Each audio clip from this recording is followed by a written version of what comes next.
अयोध्या में बड़े धूमधाम से भगवान का जन्म महोत्सव मनाया गया।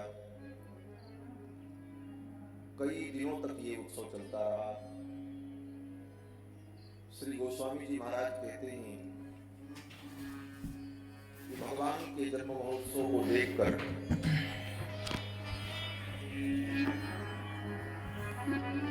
श्री सूर्य भगवान आकाश में ही रुक गए। मेरे कुल में भगवान प्रकट हुए हैं, मैं भी इस उत्सव का दर्शन करूं। इस कारण सूर्य भगवान आकाश में रुक गए और उत्सव देखकर इतने आनंदित हुए कि 1 महीने तक रुके रहे, आगे बढ़े ही नहीं। परिणाम क्या हुआ बोले, 1 महीने के बराबर 1 दिन हो गया। मास दिवस कर दिवस भा मरम न जाना कोई, रथ समेत रवि था क्यों निशा कवन विधि। 1 महीने के बराबर दिन हो गया। भगवान सूर्य रुके रहे, आगे बढ़े ही नहीं। आनंद लेते रहे राम जी के जन्म महोत्सव का। और पीछे चंद्रमा रो रहे थे।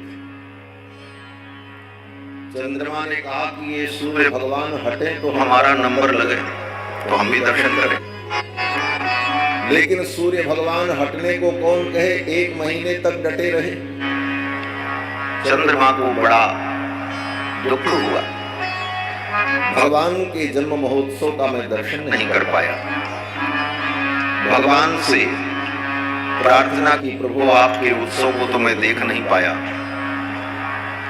मैं इस सौभाग्य से वंचित रह गया। तो भगवान श्री राम ने कहा, चिंता मत करो, मेरा अगला अवतार चंद्रवंश में होगा और रात्रि के 12 बजे होगा, तब आप दर्शन करना, तब सूर्य भगवान को मौका मिलेगा। चंद्रमा ने कहा, महाराज ये सब बात तो ठीक है, लेकिन ये तो वही बात हो गई कि आज व्यक्ति को भूख लगे और सामने वाला कहे अच्छा हम आपको 56 व्यंजन खिलाएंगे, लेकिन 2 साल बाद। क्या मतलब निकलेगा? आज भूख लगी और भोजन मिले 2 साल बाद, क्या महत्व होगा उस भोजन का? चंद्रमा ने कहा, महाराज आपका दर्शन तो मिलेगा, लेकिन अभी 9 लाख वर्ष बाद आपका कृष्णावतार होगा, तब आपके जन्म महोत्सव का मैं दर्शन कर पाऊंगा। तब तक मेरे मन को संतोष कैसे हो? तो भगवान ने कहा, जाओ, सूर्य वंश में मेरा जन्म हुआ है, लेकिन मेरे नाम के आगे तुम्हारा नाम जुड़ जाएगा। लोग मुझे रामचंद्र कहेंगे। भले सूर्य वंश में मेरा जन्म हुआ, लेकिन तुम्हारा नाम मेरे साथ सदा जुड़ा रहेगा और मेरे नाम के साथ तुम सदा विद्यमान रहोगे। चंद्रमा को बड़ा संतोष हुआ। भगवान श्री रघुनंदन की ये दिव्य मंगलमयी लीला कई दिनों तक अयोध्या में उत्सव चलता रहा। दूर दूर से लोग बधाई देने के लिए आ रहे थे। अयोध्या के आसपास के जंगल में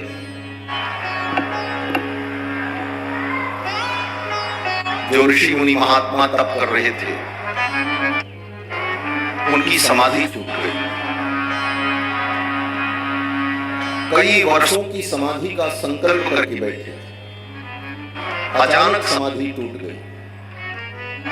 तो उन महात्माओं ने, वृद्ध महात्माओं से कहा, महाराज मैंने तो 12 वर्ष की समाधि का संकल्प लिया था, ये समाधि बीच में ही छूट गई। तो वृद्ध महात्माओं ने मुस्कुराते हुए कहा, समाधि का फल क्या है? समाधि का फल भगवान है।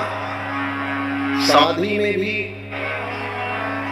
अपने मन को एकाग्र करके यम नियम आसन प्राणायाम प्रत्याहार धारणा ध्यान समाधि, तो योग मार्ग से समाधि के द्वारा योगी अपने हृदय के अंदर भगवान का दर्शन करता है। यही समाधि का फल है। महात्माओं ने कहा, समाधि का फल है भगवान का दर्शन, और वे भगवान चार चार रूपों में अयोध्या में प्रकट हो गए हैं, तो अब समाधि की कोई जरूरत नहीं है। अब तो चल करके इनका दर्शन करो। अब समाधि की क्या जरूरत?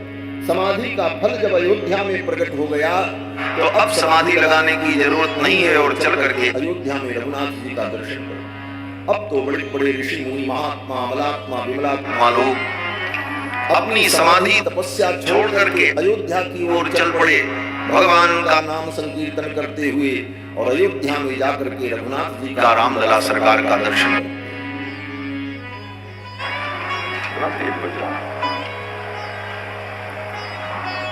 ऐसा अद्भुत आनंद अयोध्या में हुआ। आगे वर्णन करते हैं कि जब भगवान अयोध्या में चार रूपों में प्रकट हो गए, इधर ब्रह्मा जी ने देवताओं से कहा कि आप लोग भी अपने अपने अंश से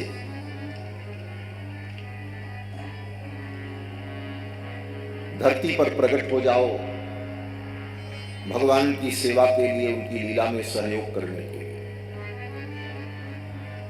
देवताओं को पार्वती जी का शाप है कि देवता अपनी पत्नी से कोई पुत्र नहीं उत्पन्न कर सकते। पार्वती जी ने देवताओं को शाप दे दिया, इसलिए देवताओं की जो पत्नी है उनसे उनको कोई संतान नहीं होती। तो ब्रह्मा जी ने कहा कि आप लोग यक्षी, किन्नरी, बानरी, इन प्रजातियों में अपनी संतान को उत्पन्न करो जो तुम्हारे समान ही तेज और शक्ति संपन्न हो और राम जी की लीला में सहयोग करें। ये बात जब ब्रह्मा जी ने कही देवताओं से, तो ब्रह्मा जी ने कहा देखो, मैंने तो अपने अंश से पहले ही जाम्बवान नाम के वृक्ष को उत्पन्न कर दिया। किसी को उपदेश करना हो तो पहले स्वयं उसका आचरण करना चाहिए। दूसरे को उपदेश करने के पहले स्वयं उसका आचरण करो, तब वह उपदेश प्रामाणिक होता है। पर उपदेश कुशल बहु तेरे, जे आचरण ते नर न घनेरे। किसी को कोई सलाह देनी है, उपदेश देना है, तो पहले उसका अपने स्वयं के जीवन में पालन होना चाहिए। ब्रह्मा जी ने कहा मैंने पहले ही अपने अंश से जाम्बवान नाम के वृक्ष को उत्पन्न किया है। जाम्बवान माने जामवंत जी महाराज, उन्हीं का नाम है जाम्बवान। ब्रह्मा जी ही जामवंत जी के रूप में पहले ही प्रकट हुए और मारुतस्य उरस श्रीमान हनुमान नाम वानरः। पवन देवता ने अपने औरस पुत्र के रूप में हनुमान को उत्पन्न किया